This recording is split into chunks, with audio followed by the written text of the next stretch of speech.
сәлем. Бүгін мен сіздерге пациенттерінде жиі кездесетін екі симптом туралы айтамын. Бірі қызба, екіншісі суық тию. Қызба деген не?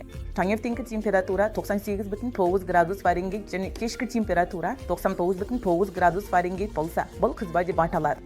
Бұл теориялық анықтама. Ал суық тию деген не?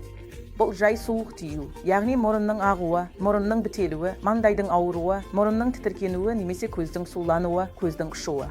Бұл симптомдардың барлығы тұмауға ұқсас симптомдар деп аталады. Олар жай суық тиюді білдіреді. Пациенттерде аллергия немесе инфекция болуы мүмкін, сондықтан оларда бұл симптом пайда болады.